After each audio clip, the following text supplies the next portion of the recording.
listener production. Hey, Tara Cassidy with you and welcome to The Briefing. A public shooting in broad daylight left a Sydney suburb in shock this week after masked gunmen fired shots into a local kebab shop, leaving an innocent bystander hit.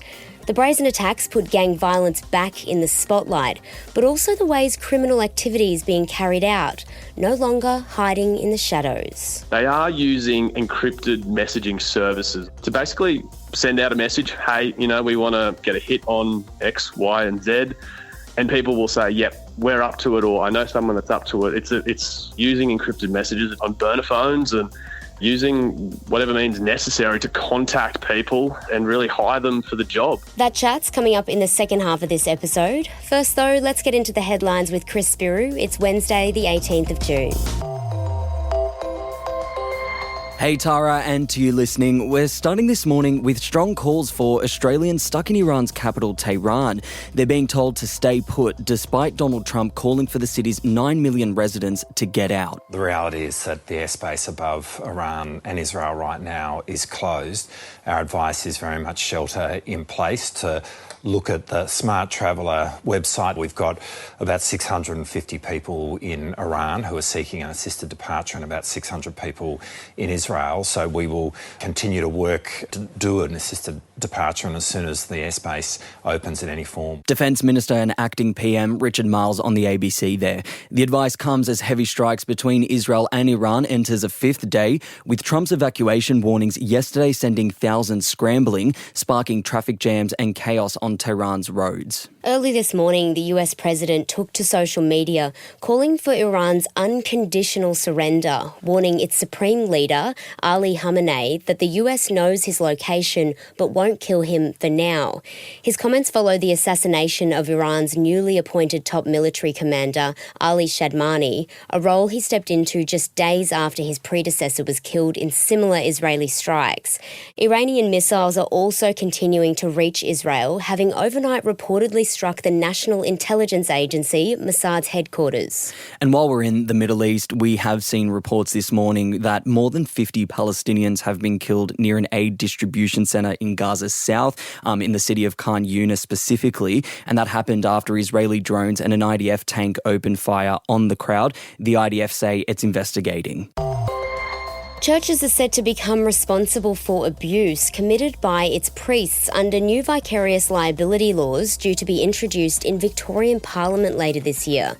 The plans come after a landmark High Court ruling last year that the Ballarat Catholic Diocese wasn't liable for historic abuse carried out by pedophile priest Brian Coffey. The decision, which brought a number of other victim survivors' compensation claims into doubt, ruled Coffey was not an employee of the church, therefore it wasn't culpable. Survivors have since campaigned against the decision, with the Victorian Attorney General this week confirming retrospective laws will be introduced in Parliament by the end of the year. Now, critics of these laws have raised concerns that this could open the floodgate for other people to be held liable. For example, perhaps volunteers at sport and community clubs. But I think if that happened, Chris, perhaps that's not a bad thing. Like, should any clubs that hire people to work under them, whether paid or unpaid, not have some kind of responsibility for who they're bringing in around children? And I think about, for example, in Queensland, volunteers need blue cards to work with children. So I just wonder, why can't we justify regulation and safety protocols for one thing, but not the other? Yeah, which is a fair point. I guess where these footy clubs and churches would be pushing back is that they're going to say, this is individual behaviour. You can't police everyone that walks through your door. But to your point, there are vetting processes that can be followed and vetting processes that should be more closely followed. So very interesting to see how this will all unfold. No doubt this is a move that victim survivors are celebrating this morning. 2 people are being questioned and 2 others have been arrested over a fatal shooting in Bali, which killed an Australian man and injured another. 32-year-old Zivan Radmanovic was shot dead at a villa near Canggu on Saturday. Another man, Sanar Ghanim, who shares a child with a stepdaughter of a late criminal underworld figure Carl Williams, was injured and still receiving hospital treatment. Now, Indonesian police have announced that 2 men were arrested yesterday, and while their identities haven't been shared yet, authorities previously said that they were looking for 2 men with strong Australian accents who fled on scooters.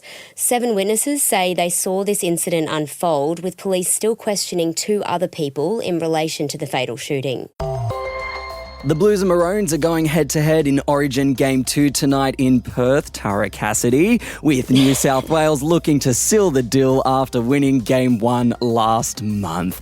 But the attention has shifted from Queensland's must-win game to its coach Billy Slater, who's fired back against comments made by ex-Blue-turned-radio host Aaron Woods. I want to see the real Billy Slater come out, the grub that we know of. Because this is a bloke that kicked John Skandalis in the head that got 6 weeks suspension at Leichhardt Oval. Go off, son. Go off, Everyone son. wants to go, he's such a nice bloke. Well, mate, you've lost last series. If you lose this second series, does that mean you're going to get sacked? So that was Aaron Woods there on his Triple M breakfast show in Sydney. And it was on the back end of Slater dumping Queensland captain Daly Cherry Evans, which is something that is very rare and doesn't really happen in footy at all, in the middle of an Origin series. And he was also criticising Billy Slater for being a bit too light and fluffy when it came to media commentary around the loss.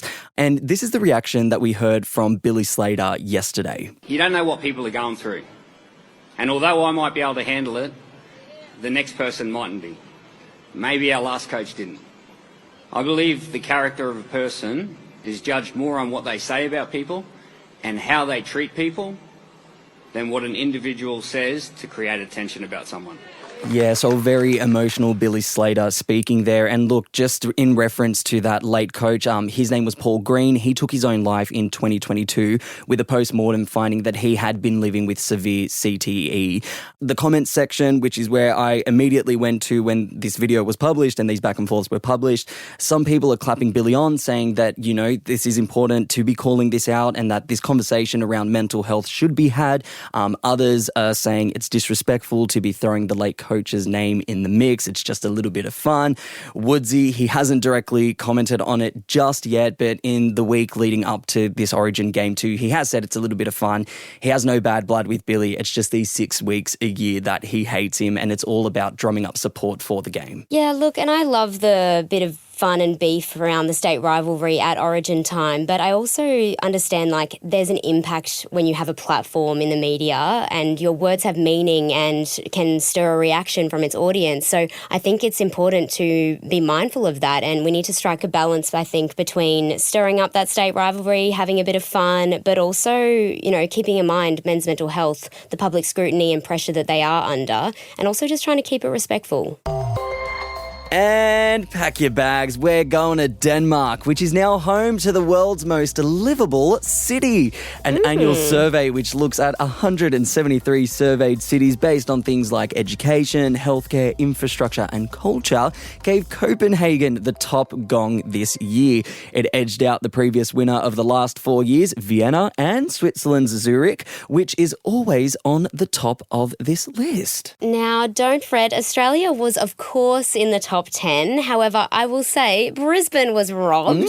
Melbourne came in at number 4. Well done. Sydney, 6. Well done, Chris. Adelaide came in at number 9, making the top 10 among cities like Geneva in Switzerland, Japan's Osaka, Auckland in New Zealand, and Vancouver in Canada, which, all amazing places and all on my travel list. Yeah, I know. I was going to say, I can't even speak anecdotally about a single one of these places. Melbourne and Sydney I can talk about in depth. Love those places. Have never been to Adelaide. Have never been. Oh, mate. Am I missing out, Tara? The city of churches? Yeah, so much. No, I joke. It's called Radelaide, although the locals hate that. I have been to Japan's Osaka. That was amazing. And Switzerland is on my to-do list next year for the honeymoon. So let's see. I'll come back to you if it's actually so livable. Oh, I love it. Well, that brings our headlines to a close for today. Next up is Helen Smith's Deep Dive, looking into how the face of Australia's gangland wars has evolved and why criminal behaviour is becoming more and more brazen. Stick around, that deep dive is coming up for you next.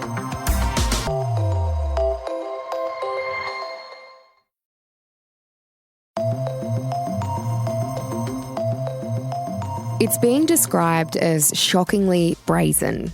A public shooting by masked gunmen that spilled into a busy lunchtime kebab restaurant in suburban Sydney this week, sending bystanders fleeing.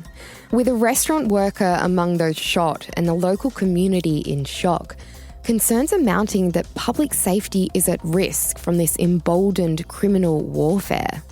The daylight shooting has posed questions about changes in gang violence and if these public shootings are really on the rise, with investigators now probing what technology might have been involved in placing the hit. Alex Heinke is a crime reporter with 9 News who's been at the scene.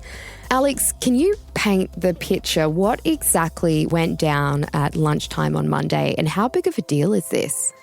Well, you've just mentioned it there. Lunchtime, a normal day at a kebab shop in Auburn. Full daylight, just past 1 o'clock. A lot of people milling around, a lot of people walking along the footpaths, coming in and out of shops. It really did start off just like any other day. But then we've got some CCTV that shows, and speaking to witnesses as well, you see 2 armed men wearing masks, dressed in black. They sprint around the corner. They head straight into the M Brothers kebab shop, up to the back of the sitting area, back of where people are eating, with staff, with innocent people standing around. These 2 gunmen just unload, on their target. We've sort of found out in the last few hours that target is Samim Janazari. Can you believe this, Helen? This is the 4th attempt on his life, the 4th, which is just, it's crazy in itself. Will there be another?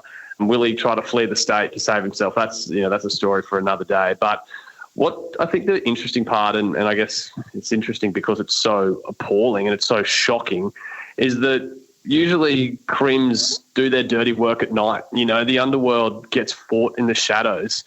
Well, they've proven that actually they're ready to roll in daylight. They're ready to play this game with innocent people around, and an innocent woman was hurt. She was cleaning the kitchen, out the back. She's a 47-year-old woman. A bullet went through the wall and hit her. She lost a lot of blood. She was critical, taken to hospital.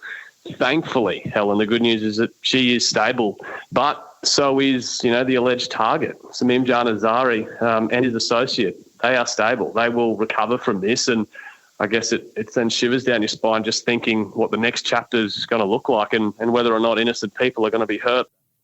As you said, it was, daylight, a public daylight shooting, and the New South Wales Premier described the shooting as shockingly brazen, and the police minister says it shakes the sense of safety that we all deserved. Why do you think this incident has received such a big reaction? Well, I think it's the fact that innocent people are getting hurt. And, they're not just getting physically hurt. We've spoken to a lot of witnesses that are fearful. This is a horror movie. They're terrified of what they witnessed. There's psychological and emotional damage here too.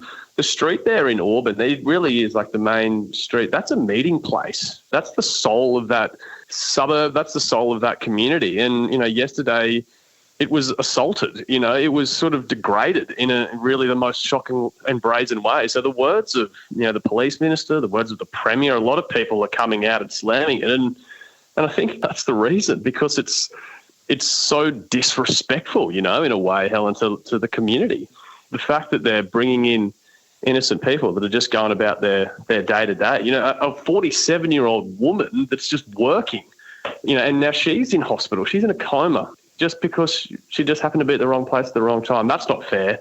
That's not fair on anyone. And I think that's the reason you're seeing this outrage, isn't it? It's a lot of disgust and a lot of anger. Yeah, and as you said, that street is in the heart of the community of that suburb, and this kind of location, though, it's under heavy CCTV footage surveillance and had a lot of witnesses. So why do you think criminals would choose to open fire in such a public place?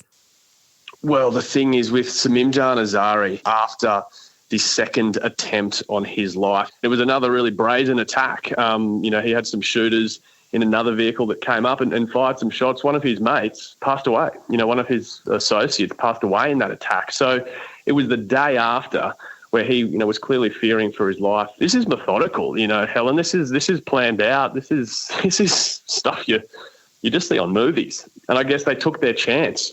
He wasn't at home, he was on the move, and he was getting lunch at a kebab shop, like many of us do. And that was, I guess, their moment to pounce.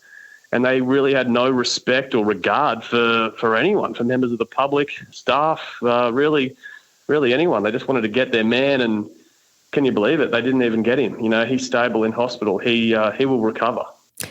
What changes have you observed in gangland violence since you became a crime reporter?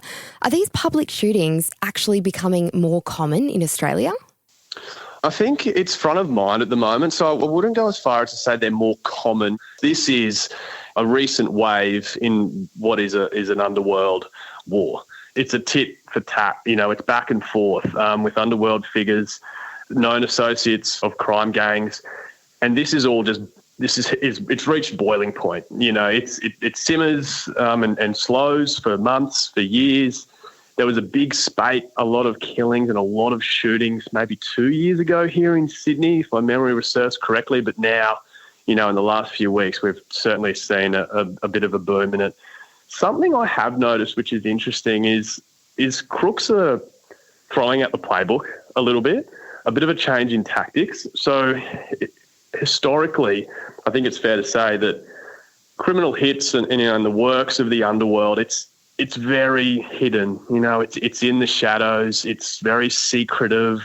No one knows who these people are. And it's all done, at night, early morning. It's all very sort of secretive, if you will. But now it's open slather. Like it's for all to see. They're doing it in broad daylight, in packed streets, in kebab shops with people working and eating. So I think that's the big change we're seeing recently. Let's hope it ends soon. Speaking of changes in crime, it has been reported that one of the lines of investigation by police is that criminals used an online advertisement or marketplace to recruit a hitman for this crime. What can you tell us about this? Yeah, there were some sort of reports going around of crooks using Airtasker to essentially hire gunmen. That's not true. So if you've read that somewhere and you're thinking that if you jump on Airtasker and order a wet works or, a plumbing service, crooks are going to show up at your door, don't worry. That's not the case. Authorities have sort of put a pin in that one. But they are using encrypted messaging services to basically send out a message, hey, we want to get a hit on X, Y, and Z, and people will say, yep, we're up to it, or I know someone that's up to it. It's sort of that sort of area, that sort of space. So certainly using encrypted messages, it's all over phones, it's all, on burner phones, and using whatever means necessary to contact people and really hire them for the job.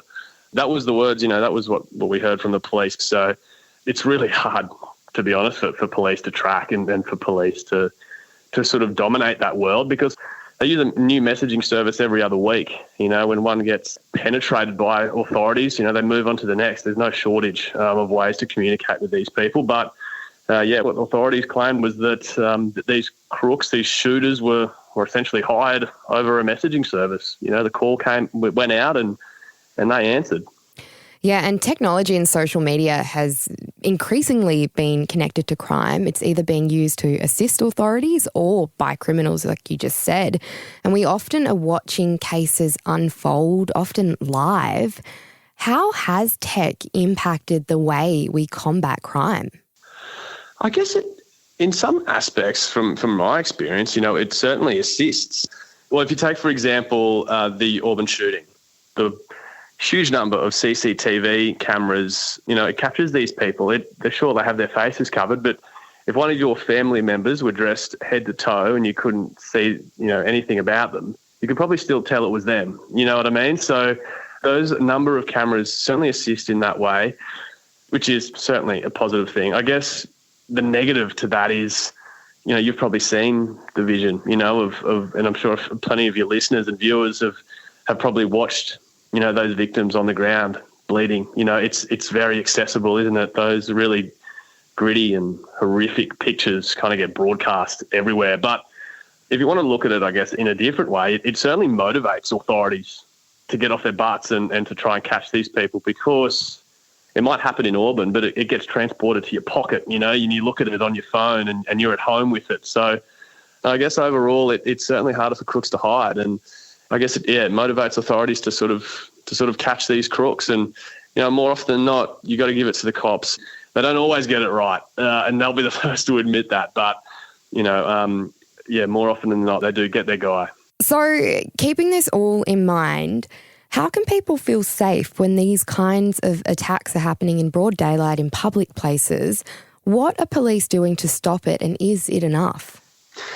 Is it enough? Like, how long's a piece of string? Authorities, they can't be on every street corner. I'm not going to stand here and try to be their mouthpiece. But the simplest answer to that is authorities have got boots on the ground. They've set up Task Force Falcon, which has mobilised a massive amount of police coming from all different sectors. So they are on it.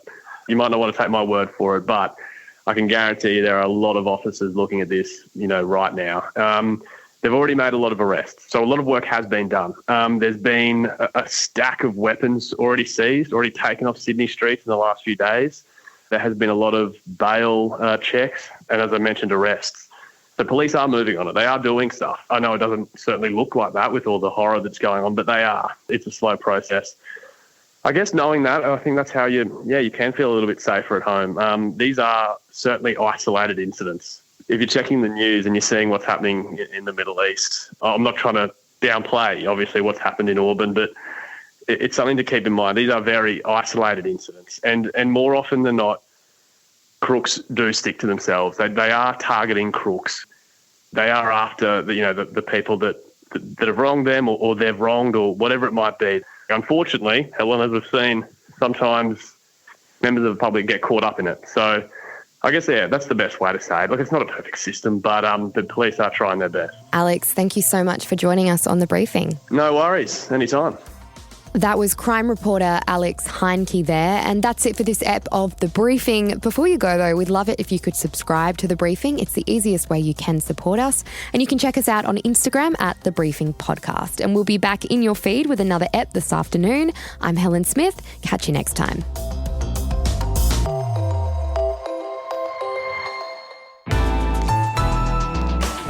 Listener.